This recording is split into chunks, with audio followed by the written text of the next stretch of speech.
Thanks, Meredith, for the question. My favorite song is Country Fried by Zac Brown Band. Welcome back to the Georgia GymDog Show. I'm now joined by Georgia's assistant coach, Doug McGavin. Coach, thank you so much for being with us.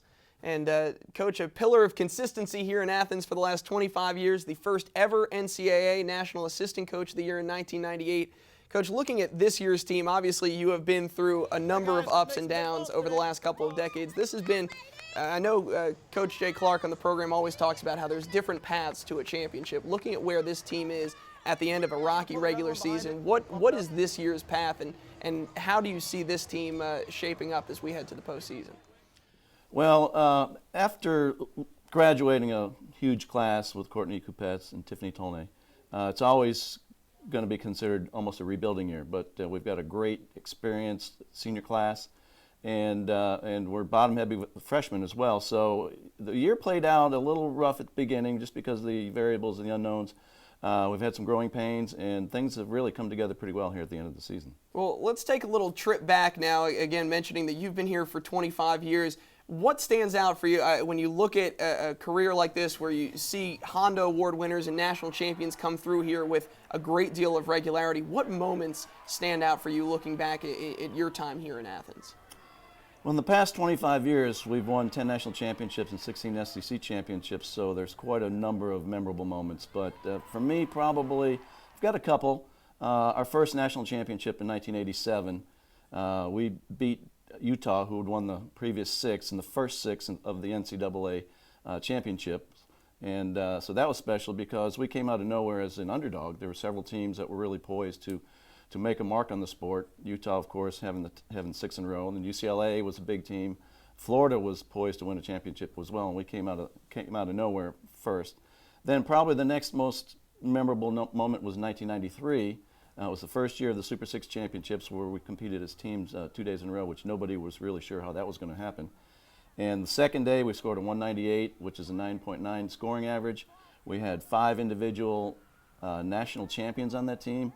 On that day, on the Super 6 day, we had, I want to say, 5 perfect 10 scores, so that was quite a memorable moment. Then probably jumping to 1998 was probably another year where, again, we had a team very similar. We won the national championships by almost a point and a half. We had 4 individual national champions on that team, and it was just a runaway year.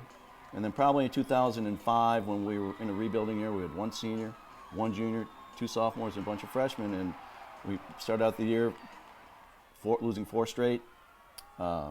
Almost didn't even make the national championships, went in as the 12th seed, and ended up just putting together a phenomenal meet and winning the national championship. Well, it goes to show you how one day can turn around the legacy of an entire season. And I know Coach Jay Clark on this program and elsewhere has made a lot of comparisons between this 2010 team and that 05 squad that had to overcome so much adversity during the regular season. Do you see that comparison, or do you see one of those teams that sticks out in your mind as kind of a mold that this year's squad compares to? There's some comparisons. I think next year's team is probably going to be more of a comparison when we have a much younger team. But this year, our senior class has so much experience.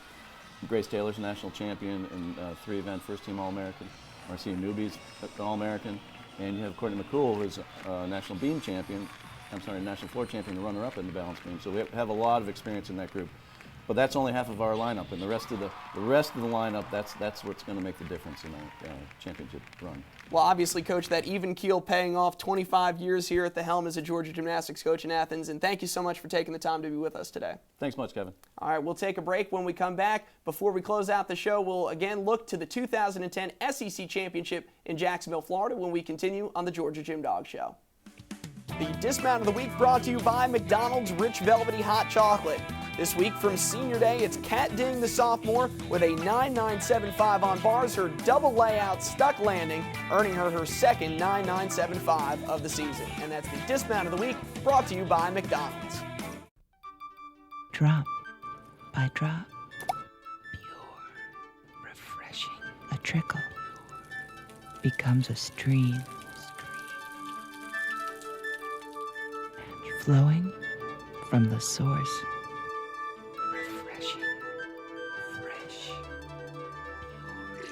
In the store or at your door.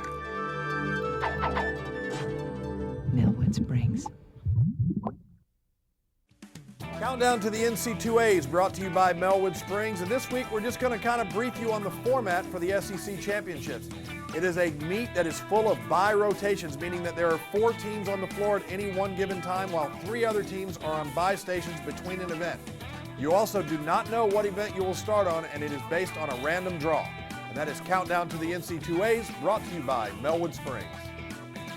Welcome back to the Georgia GymDog Show. We'll be back next week with a recap of the 2010 SEC Championship. Coach, as this team looks to head to Jacksonville, you really get the impression that on the heels of this regular season, it's a brand new ball game now for the final 3 meets of the year over the last 6 weeks. Well, that's our intention, is that we keep telling the team that the things that we set out to do at the beginning of the season, they're still there for us to take. And so it's going to come down to who performs the best on that night. And we know that the field is incredibly talented, but we think that we're right in that conversation, and we fully intend to go there and give it our best shot. Absolutely, and best of luck to you, Coach, as Georgia goes to Jacksonville, Florida, to the Jacksonville Veterans Memorial Arena, looking for the 17th SEC title in program history. We'll be back next week on the Georgia GymDog Show with full highlights from the SEC Championship in Jacksonville. For head coach Jay Clark, I'm Kevin Kopp. Thank you so much for watching, everybody, and good night.